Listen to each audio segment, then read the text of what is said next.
I'm at the stage where I'm trying to look at everything that I do, systemize it, produce some training for it, produce documents for it, simplify it as much as I can, make it easy to understand and repetitive, and hand it over to somebody.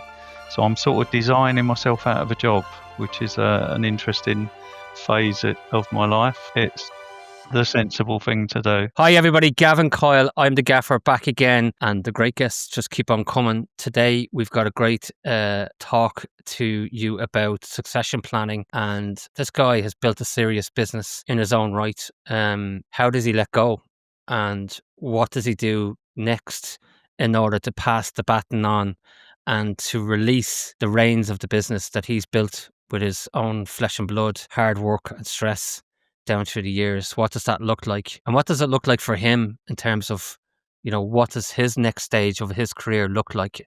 And if you're in the same position, maybe you want to get out early and you're thinking about, what do I do next? And, what value do I bring to the table? Or maybe I just want to take a check off the table and just, fold the company over to somebody else. Or maybe, I have a succession plan where I have a great management team that can take over things and I'll just continue to take a steer from like a helicopter view of the business. These are massive decisions for you, but if you're not thinking about them now, it doesn't matter. Even if you're 30 years of age, you should always be thinking about what the plan is for the next 5 to 10 years. And this guy is living and breathing that moment in the moment right now. And it'd be interesting to hear from Ian Morris, founder of IM Electrical Contracts in the UK, a very well known, very reputable business. And he's a lot to offer, especially when you see some of the stuff he's done in the background. Ian, it's a pleasure to have you on. I'm the Gaffer. I'm really looking forward to unpacking today's talk. Nice to be welcomed aboard. Tell me where did it all begin, Ian? Where did you start? Right, how far back do you want to go? Hold on. I'll try and make it as brief as I can. My history. So obviously left school. In the days of the 80s. So I left school in the 1980, and it was very much the time of if people recognise UB40 and the 1 in 10 being on the dole and all that sort of thing. It was become people think it's bad now, but obviously back then it was kind of a bit of a new thing. A lot of people being on the dole and stuff like that, and everyone, we was all quite pushed to get jobs.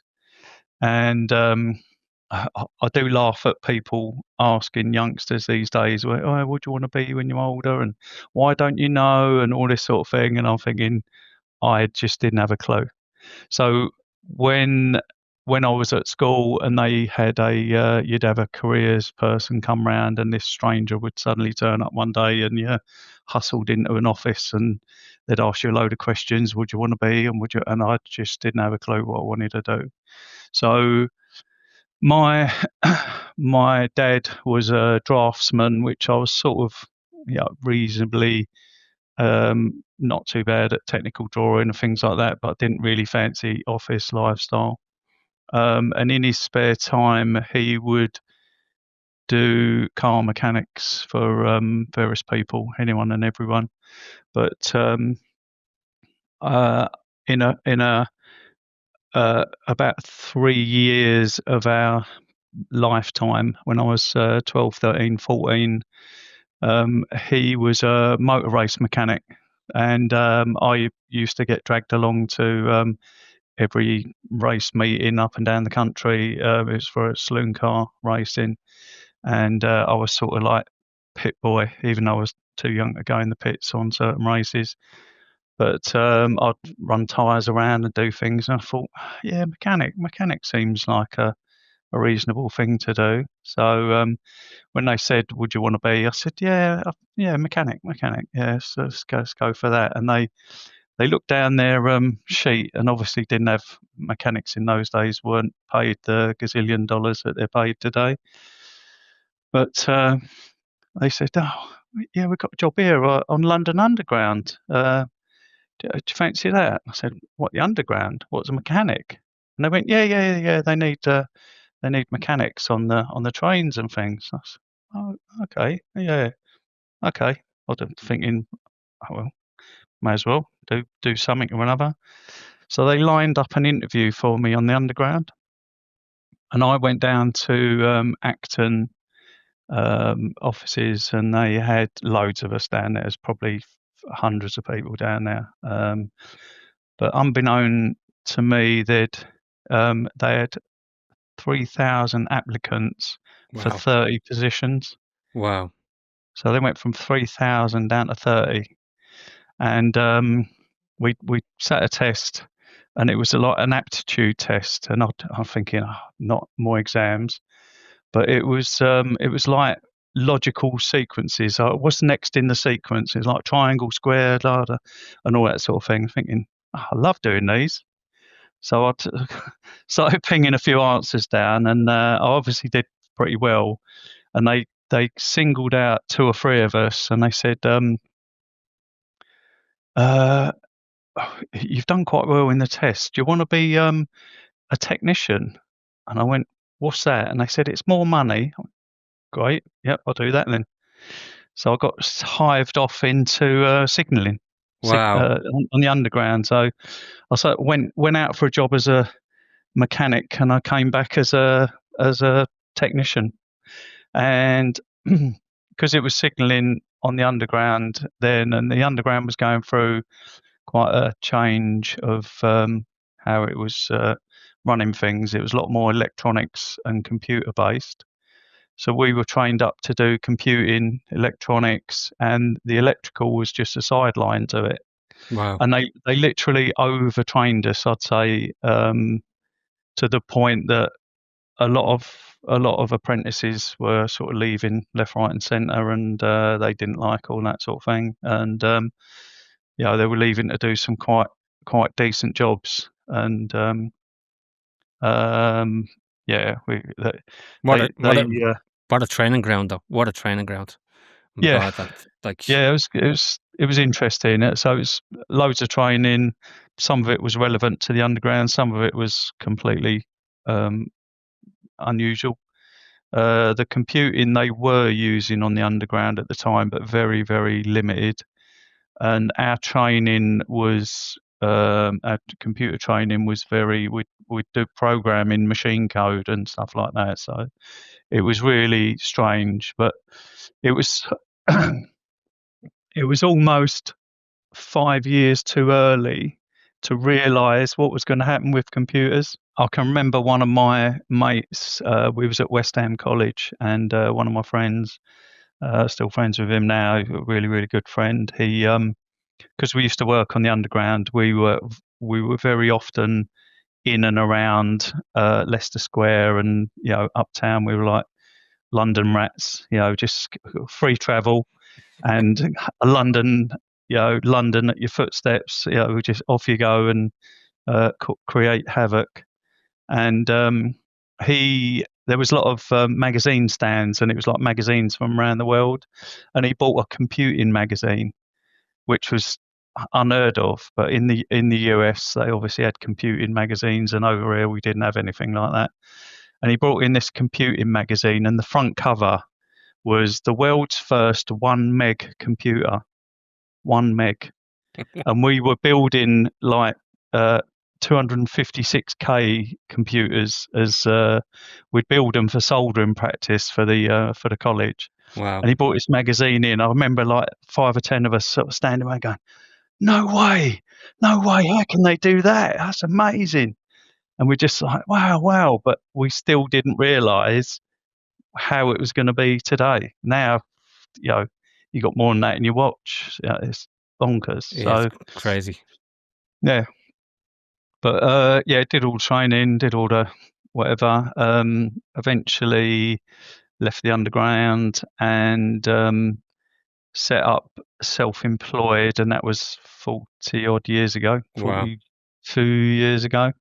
I had a not very successful partnership with a guy because I'd done all the training.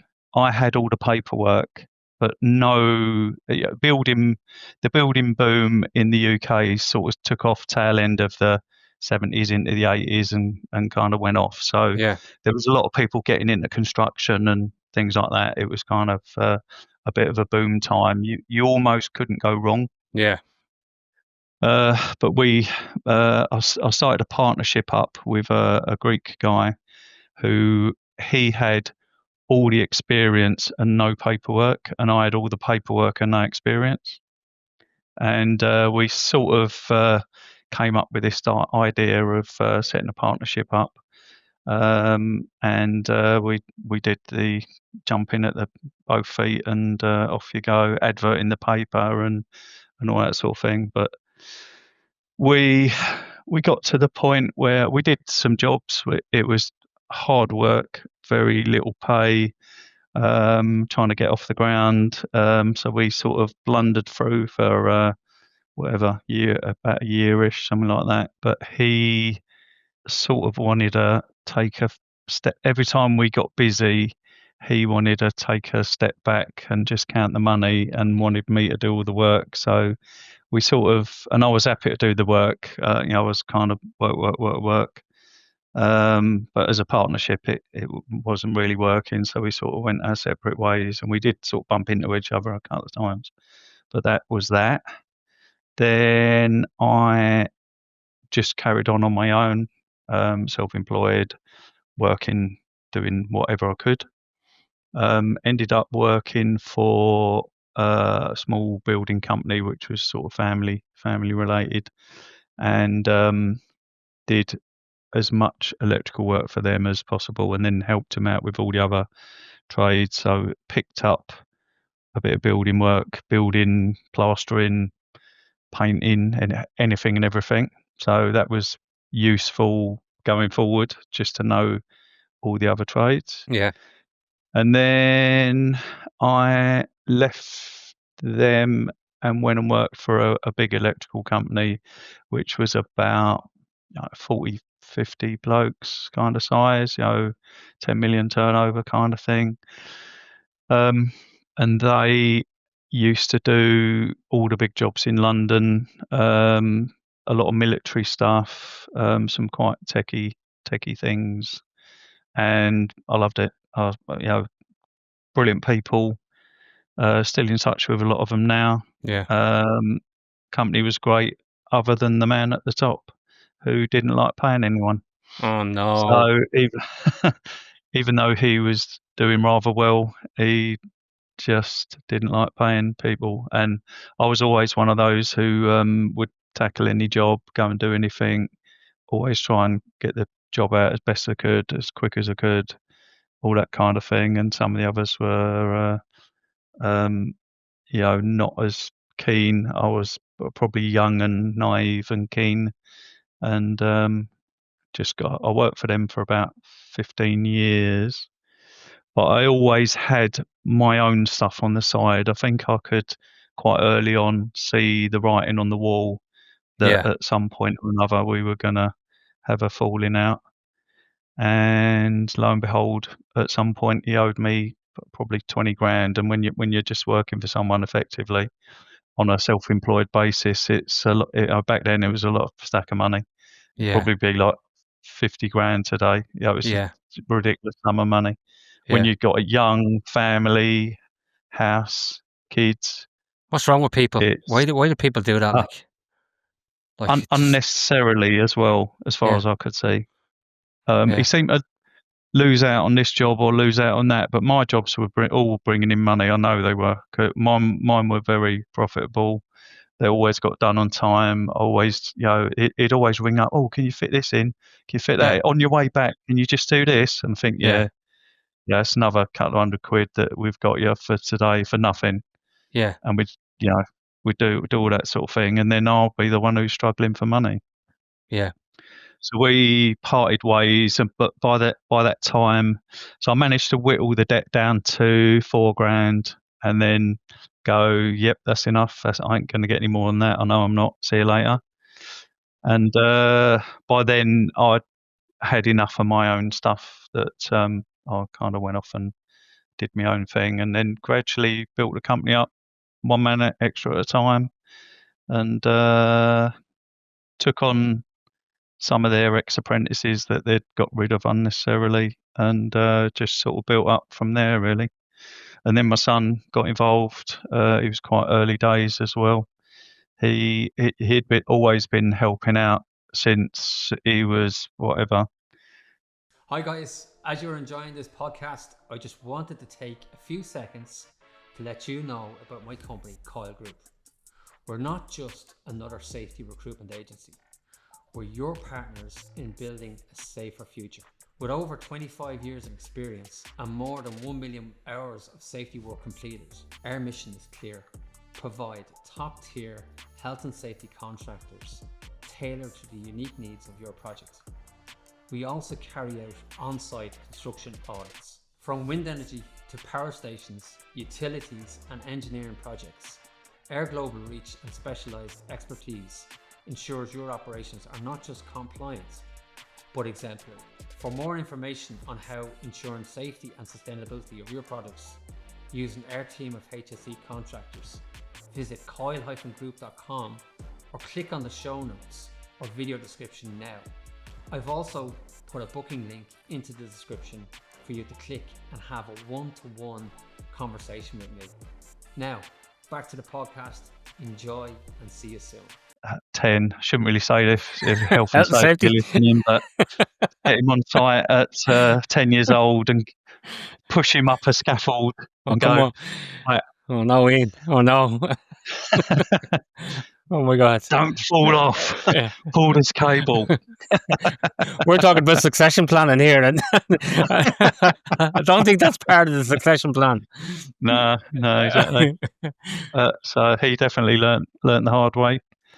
And we just gradually grew the company up. We've got a fantastic team of people around us, really, really good. And they've most of them been with me a long time, or been with us a long time. How many have you got, Ian? It was 19. Having said that, we did get rid of. We had an apprentice who wasn't quite. I had every high hope of him being great, and I think he had tons of potential, but he just fell off the wagon, shall we say. He had probably drinking problems, and probably not helped by certain family members who probably led him astray. I tried everything, tried speaking to the family, so I tried all sorts. I tried literally anything and everything, college, this, that and the other, but we did what we could, as much as we could. I really wish him well, but no, I just couldn't. It just become a thorn in our side, really. We had to get rid of him. It's never good getting rid of apprentices, and but there's always got to be a point of no return, and he just kind of let us down for the whatever 8th time or something. It was just not good. You can't. Sometimes you got to shoot yourself in the foot to get away. You just got to cut something off and just go. Yeah, really, really sorry. And is most of your stuff now domestic, mixed development, commercial? We do. I used to say, we're 5% domestic. We're nothing domestic. We're really 99% commercial. Yeah. The little domestic that we do is normally lords and ladies stuff rather than Miggins or something. It's it's normally something fancy, and it's not because we're expensive. It's we're sort of heading in a commercial direction with everything we do. Most stuff that we're good at. So the domestic that we do is normally more like a commercial job. It'll have a boiler room and a plant room and BMS and something. Yeah. It's not your normal, mains board rewire and a couple of sockets sort of thing. It's the usual mechanical ventilation, heat pump. Yeah, exactly. The whole lot is going in. The whole kit and caboodle is like full on plant room with a swimming pool down in the basement. Exactly. Yeah, it is more like a commercial job. Definitely more like a commercial job. But, we like things that are suited to our abilities, really. And the more technical, the better, really. It's a lot more interesting. Well, talk to me about then how you see the succession then happening between your son and you, and that dynamic, and maybe talk us through the whole sit yourself down process and let's have a chat. Did that chat happen 4 or 5 years ago? You know, Probably about then. It's a loose, evolving plan. My there's a friend of mine. My son knows the guys. He's done some work around their house. He's actually a friend of my wife's, who owns a fantastically successful company. He's no two ways about it. He's multi-millionaire. And whenever we used to sort of go out for meals and meet him, and we met him on holiday and all that sort of thing. We'd sort of bump into him once or twice a year. Guy called Steve, and he owns a successful IT company. He started in IT about 3 to 5 years after I'd done it. So he landed probably very early on and had the sense to realise, get into IT, there's money to be made, and built himself with partners and things like that fabulous company. You know, he's very successful worldwide. They've got branches here, there, and everywhere. So he built that up, and I'd always, when we met up, we'd always chat as things, and we'd he's got a holiday home in, he's got a couple actually in here and there, but when we were in Ibiza, we went out and stayed with him, and we're sort of getting ready to go out, and he's tapping away on his computer. He goes, "Oh, sorry, I've got to get my sort of board meeting done." And I look at it and I go, "Wow, okay." And he'd go, "Yeah, I'm doing," and it was a little bit of an insight into probably what we ought to be doing, and more planning and stuff like that at the time. And he'd always give a little bit of advice for the stage that I was at, even though he's up there and we're down here somewhere. And one of the things that was always a stumbling block for me when it come to thinking of the future and succession and things like that was, I had the company valued a few years ago, and this just a company got in touch out of the blue, and they're quite a big kind of a seller of companies, and they got in touch and they said, "Oh, yeah, we can do a valuation on the company." And I thought, okay, yeah, well, no harm, no cost, no harm. So I said, yeah, fine. So I'll give them the basic information, the accounts, a few years worth of accounts, and they said, okay, we'll give you a valuation. It's very loose. At the time, I think we were about, I don't even think I think it was just under $1 million turnover. And they said, um, if you have got no systems in place, no regular customers, no nothing, it's 600 grand. If you've got some systems in place, some regular customers, it's 1.1 million.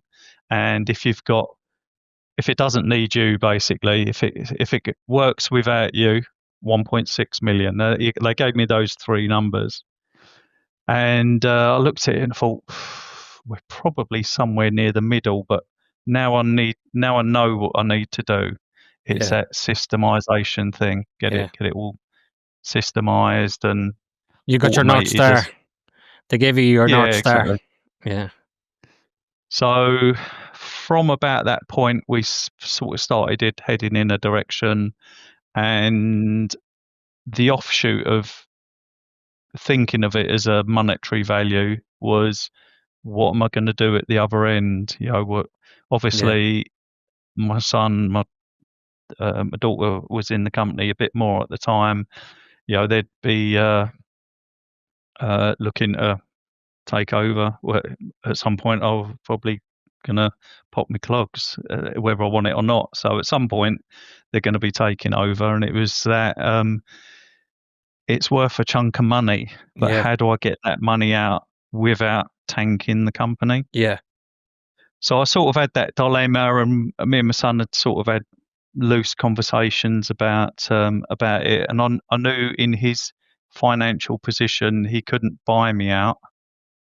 I didn't really want to get somebody in to buy in and kind of leapfrog him, and it was always a little bit of a owner's dilemma, Yeah. shall we call it? So Did you think about leveraging the capital of the company and using that as a... yeah, this Yeah. is where Steve came in. Okay. So it was in a conversation with him. He said, "Oh, you should do what we've done." I went, "Okay, what's that?" So he said, he hasn't got children. His partner has got children, but I don't think they were interested in taking it. There was some kind of it wasn't going to be a family succession in his case. Yeah. So I think what they did was they they polled sort of junior directors as to who's interested in taking over, and their way of doing it was that the company's profitable.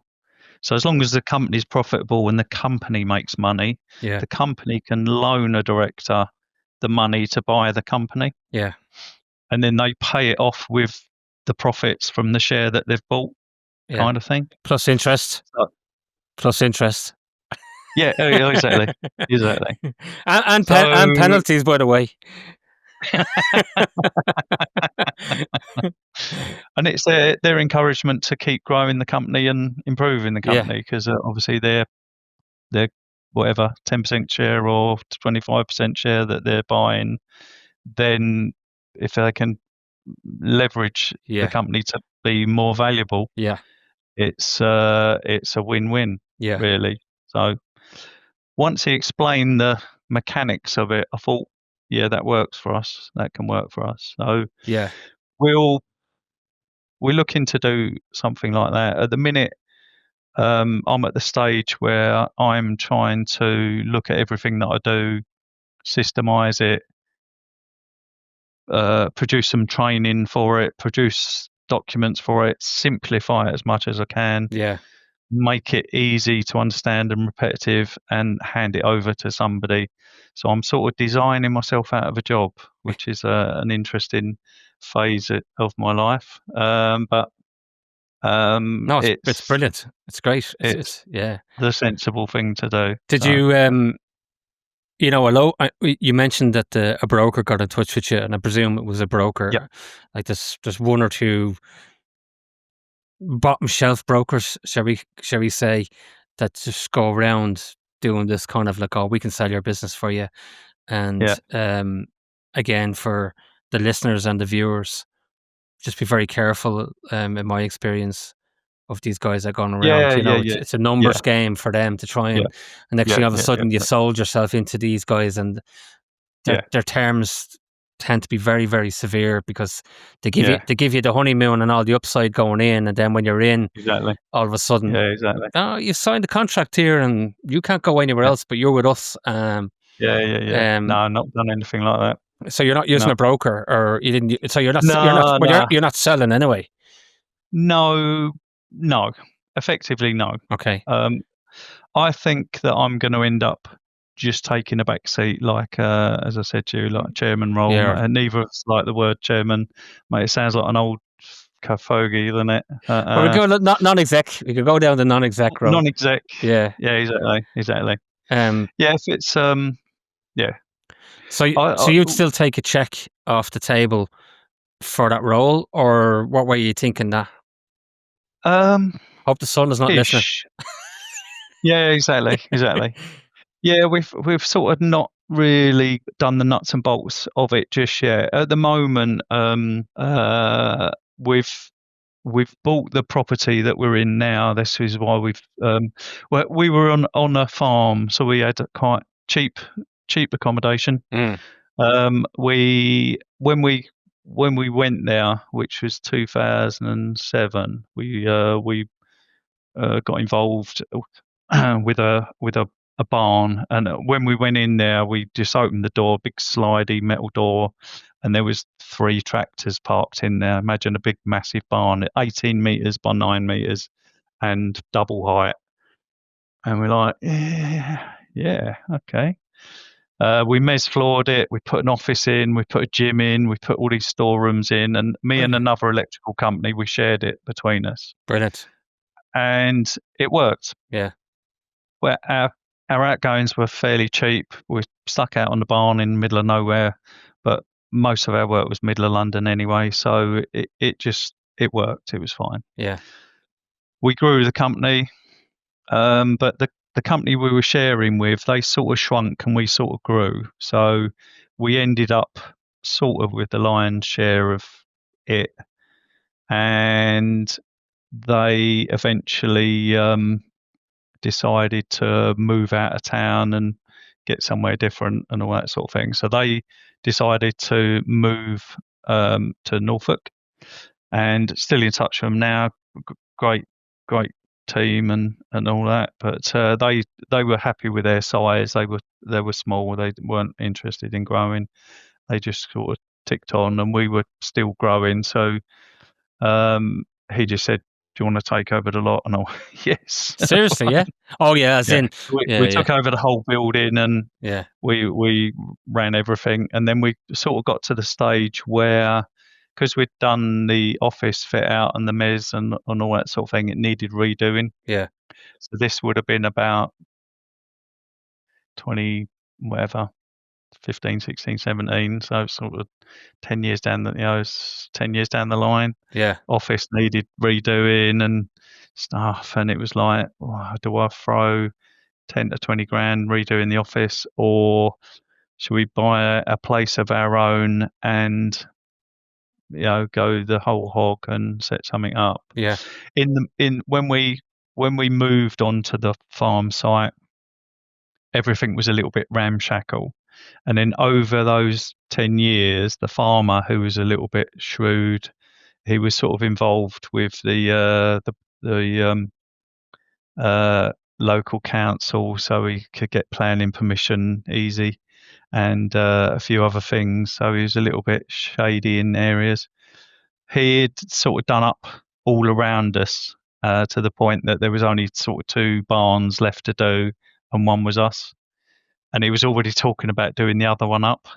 And I kept saying to him, if you're going to kick us out, give us plenty of notice. He go, no, I like you. No, it's fine. I think, I don't really trust you, but okay. So we ended up just kept looking around, probably took too long, put bids in on a few places, and eventually got where we are now. And similar sort of thing, we had to put the mez in, had to do everything, but we've done it, probably overspent on it, but we've done it very nicely. We've done the bit I'm in now is a bit of a showroom for some of the things that we do, the lock zone stuff that we do. As far as I know, we've got the only commercial showroom for lock zone.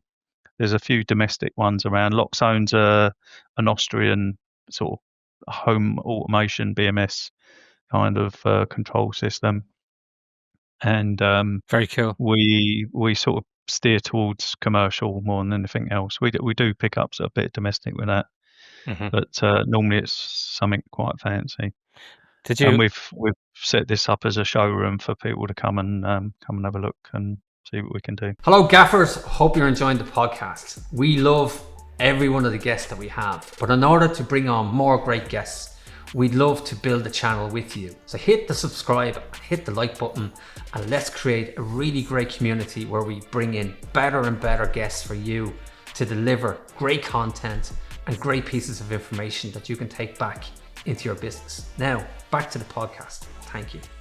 Have you thought about venture capital money in terms Never really. We get offered all sorts. At the time of life that I'm in, we get offered buyouts, venture capital, any kind of funding or anything like that. I've probably 2 or 3 emails a day, letters, all sorts of things. I've never really been one for.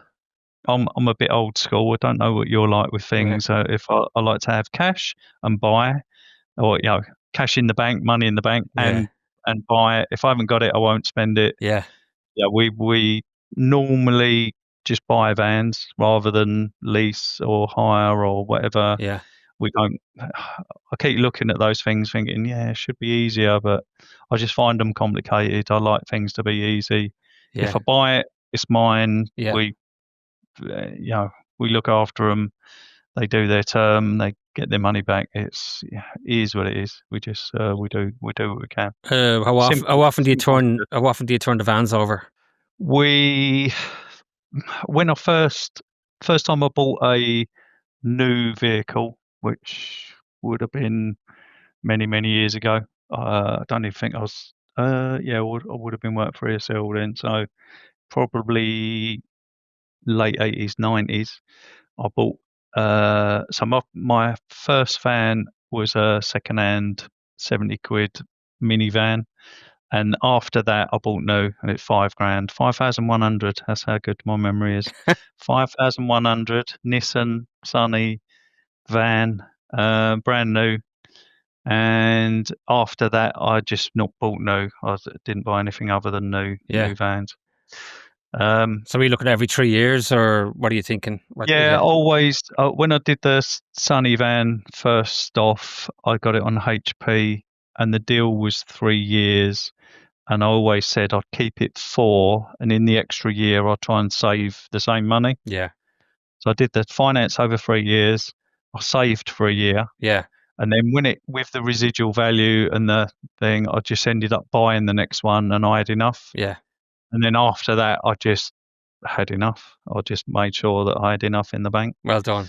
And then pretty much, I don't think we've had ups and downs. Obviously, most companies have ups and downs and things. And sometimes you'll get vans pack up and you need to replace 2 or 3 at a time, and it's a bit, I don't really want to dig into savings, but you end up somewhere there or thereabouts, having to just fund a ridiculous sum of, when you look at the end of the year and go, what? Yeah. Spent 70 grand on vehicles this year. Yeah. But it's your office, it's your tool. You can't. Tell me, back to the Sun. Did you do a written plan yet? Have you done out a strategy? What, for the succession? Yeah. No, lots of discussions, suggestions, and things like that. My son he's been stepping up to the plate for a long time. He knows that at some point or another he'll be in my seat. He's very keen not to take on a couple of the roles that I do, and one of them's finance, which you're probably thinking, like I'm thinking, yeah, how's that work then? I think he'd rather somebody else dealt with the finance. I don't think it's a weakness of his. I think he's so good at other things. He don't really want to water down what he's good at, if you know what I mean. And I think both of us have thought of people who could take that role and do that sort of thing. So I think we've kind of got a loose plan that we're aiming towards. But at the minute we're trying to deal with quite a few things.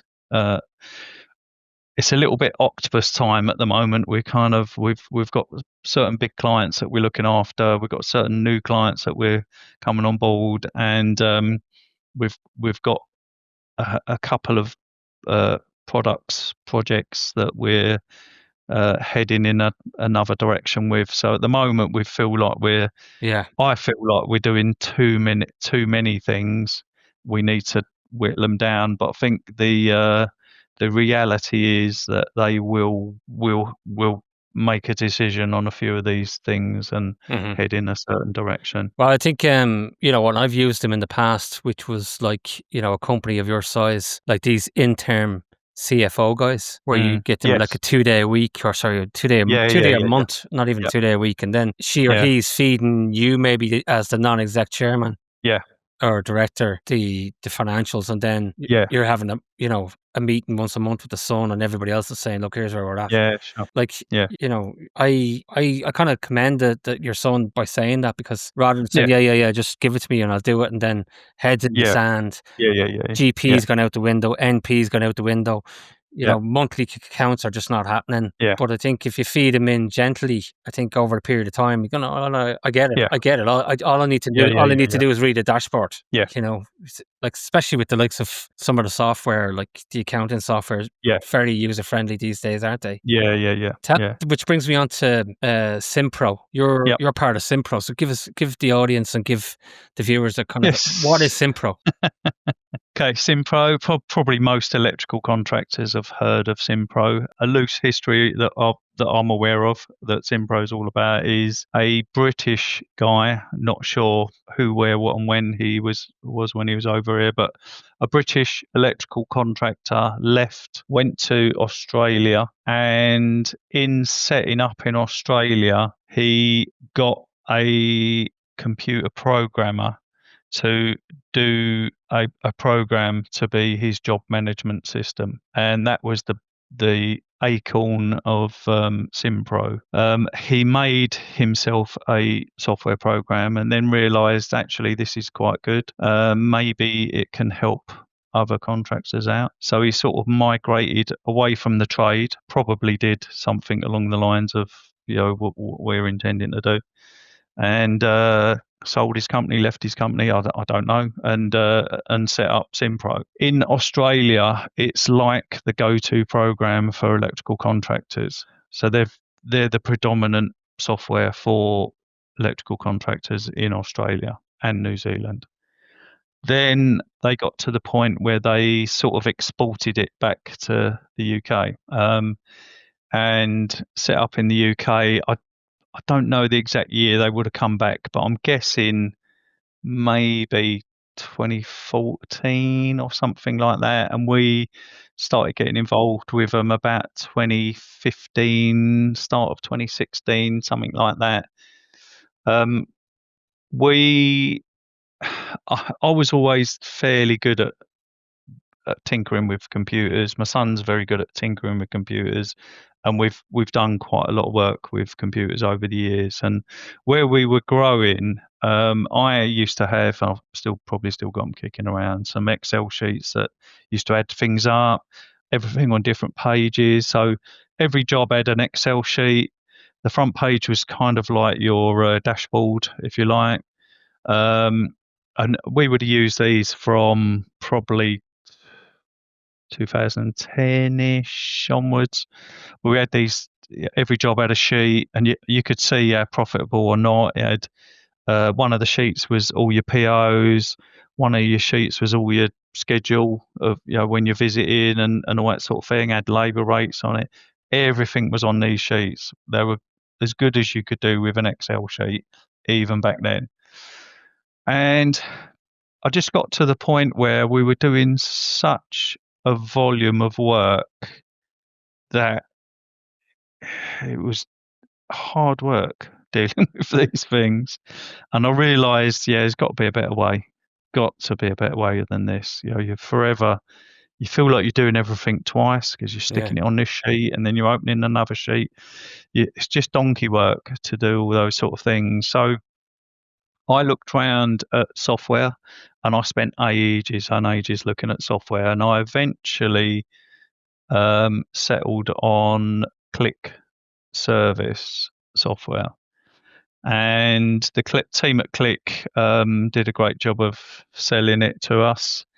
But unbeknown to me, we bought Click software. What I'm guessing the history of Click software is that they're an IT company. I think they set up Click software service the software as their own software for their business. And it used to deal with IT calls coming in and making sure that they went through their kind of sausage machine and out the other end to make sure that they'd produce the goodies. So they sort of sold us this, you can do all this with it, and it was basically their software that had been repurposed and sold to the electrical trade. And they used to advertise in Professional Electrician, all that. And I obviously read this thing, contacted them, had a sales person, and we had all the sales jargon and all that sort of thing. And they sold us the dream of this fabulous software that was going to save our life. And I introduced it. It was a bit of an investment. We bought it.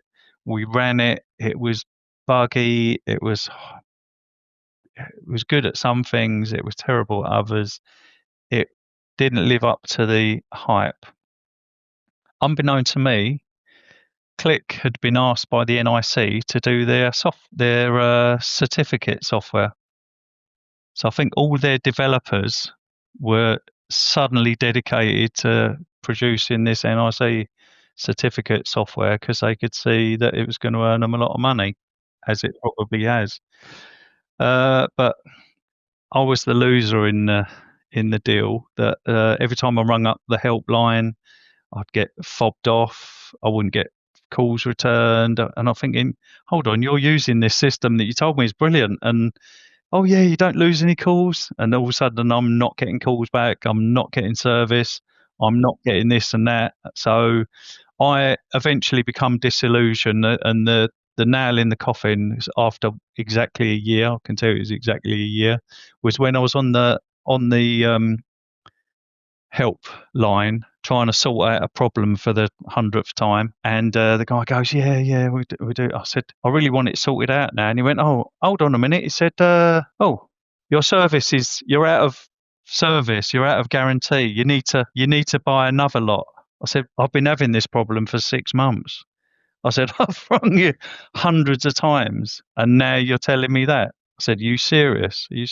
And he went, yep. He obviously stuck to his guns because I didn't know what was going on in the background. Yeah.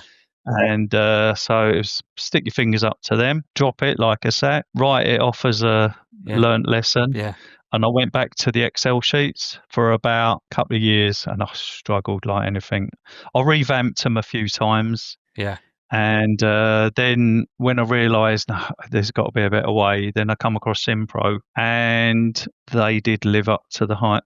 But I was sort of once bitten, twice shy. So I probably asked them a million questions about all sorts of things, and they just kept coming back with a smile and a yes and a we do this, and you can trial it, and you can do stuff. And I went, I really want to hate it, but it looks like it's going to do the job. So tell me this. Tell me this scene is. It's like, so you're talking about cost management, labor management. Yep. You're talking about job task management. Yep. Anything and everything. So its big problem is it will do anything you want it to do, but it will do it in 10 different ways, and it's just knowing what the best way is for you. Okay. So over the years, what does it not do? What does it not do? I can tell you what its weak spots are. CRM. Yeah. I can't mass mail out of CRM. I'm sitting there, I can look at it and go, oh yeah, I've got 3,300 customers. I want to send them a bulk email. No, can't do that. You can't download a CSV file out. I can do all that. Yep. Yeah, but I can stick it into something else. Yeah, but not. I wanted to use just it on its own. Yeah. No, it doesn't. They're not interested in CRM. I think they should buy a CRM company and bolt it on. But all they need is an API, and they've got API. It has got an API. It will link to various things. But if you want to just use Simpro, you'll need some kind of separate CRM. I can email from it, but I can't bulk email from it. What else does it not do? Yeah. What else does it not do? The difficult things are document storage. No problem with that at all. I mean, the engineers can put videos on jobs and photos on jobs and any number. I regularly I'll go and do a simple little job and come back and go, oh yeah, look, I took 75 photos on that one. It's never runs out of space and anything like that. The Brilliant. mobile app is brilliant. There's certain things that it's exceptionally good at, and I've not seen any better. Yeah. Some people struggle with it.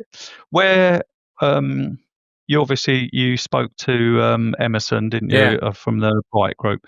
So he's a electrical business advisor, and he advises us, and obviously he's helping us with the process and doing various things. And we've been with him a few years now, 2 or 3 years now. And it's got to the point where if any of his clients bring in Simpro, they normally do the Simpro training, which is normally 5 days. Most people do a 3-day, then leave it a month and do a day, and then leave it a month and do another day.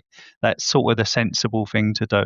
And the Simpro trainers will set your system up, show you how to use it, iron out any problems, and obviously you've got the helpline going on where if you get any problems, helpline. You and I know that when you're a businessman and you run a specific business like electrical business or a plumbers or something like that, there's certain things that you do that you want it done in a certain way.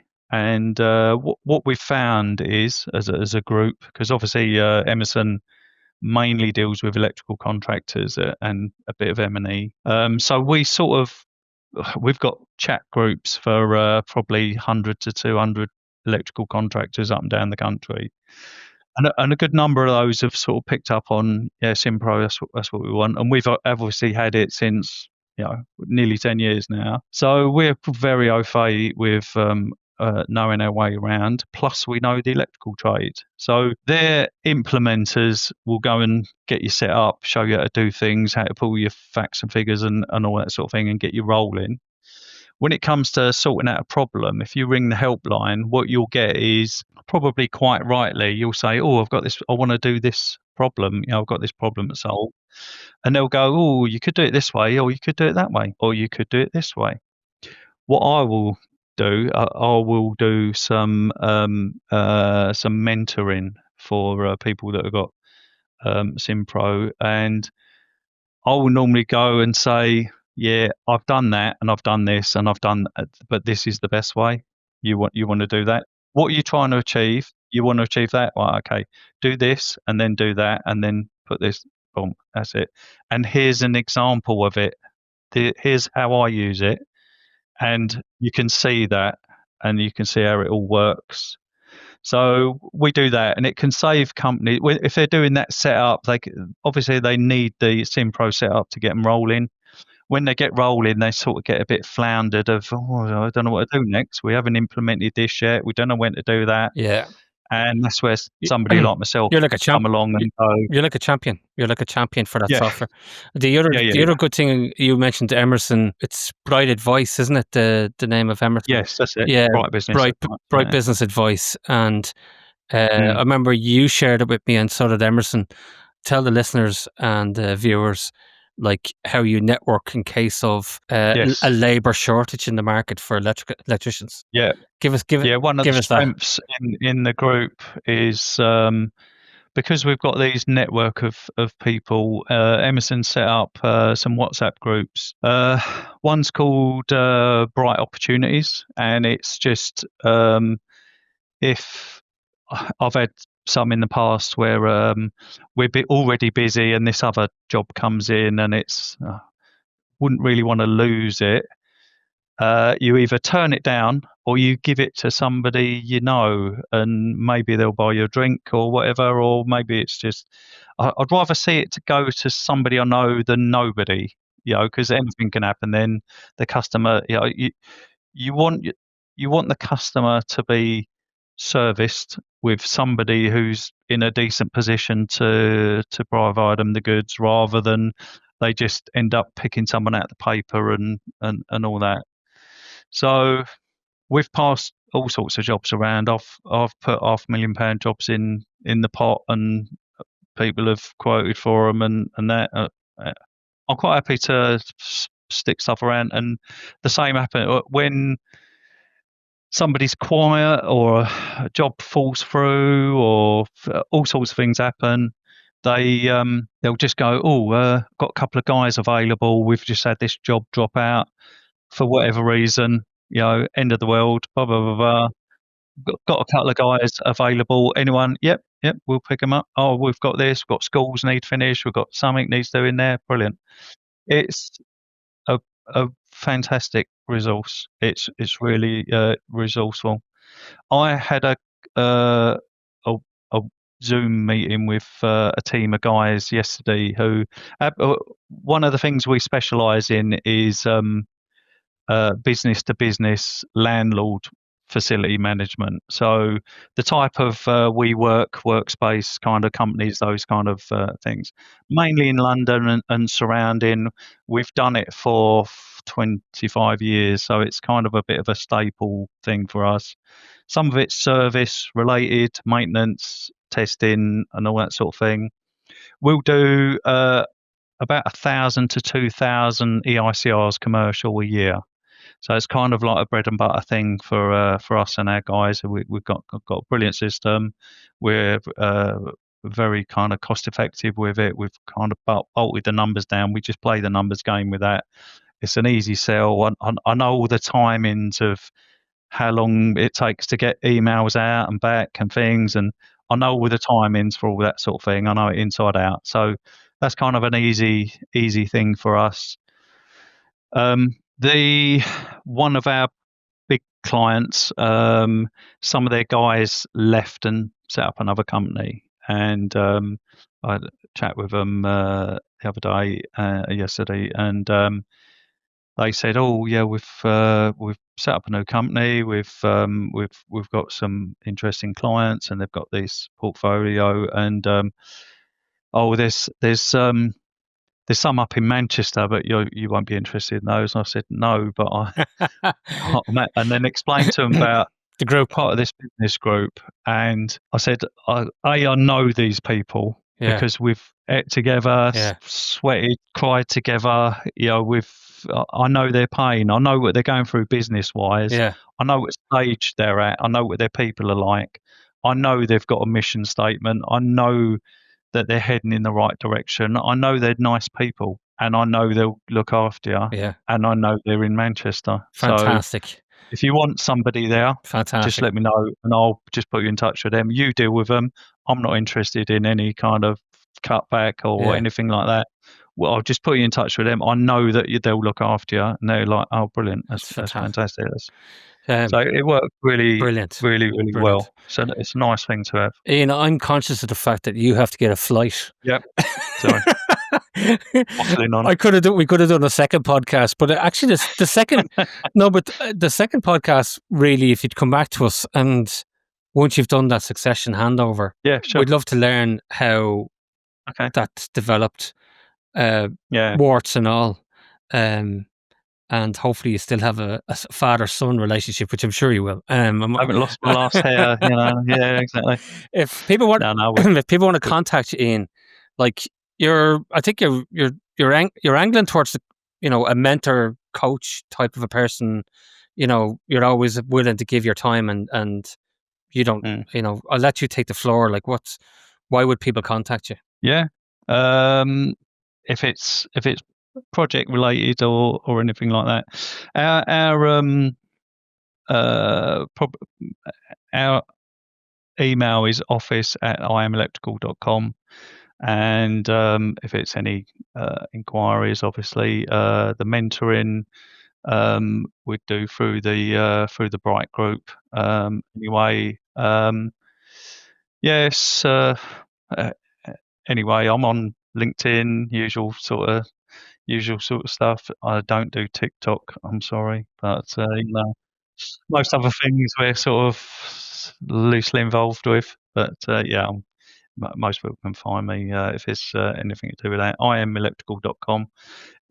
Look on the website. Website's not. Most people can find a way, one way or another. Ian, it's been an absolute pleasure having you on the show. I really enjoyed the conversation. And honestly, we could have went on for another hour. Yeah, definitely. Yeah, but like Yeah, I another day. no, but I wish you every success, and I think it's what I was getting from the show as we were talking was like small is beautiful. And, Yeah, some people feel that they have to sort of put their company on steroids, and then they're watching probably TikTok yeah, and some of these things that's hard work. on the internet, and they're going, oh yeah, I've exploded Yeah, my business and I've 10x my business. No, yeah. what you've done is you've zoned in 10 extra headache. 10x your headache. Yeah. Yeah. Or 10x. But anyway, like, Nice no, one. stick to what you know, stick to your lane, and, Exactly. you can make a nice living for Play yourself. to your strengths. Yeah, definitely. We say that we get wholesalers come to us all the time. We've got wholesalers that come out of areas, so we've got accounts with just about everyone.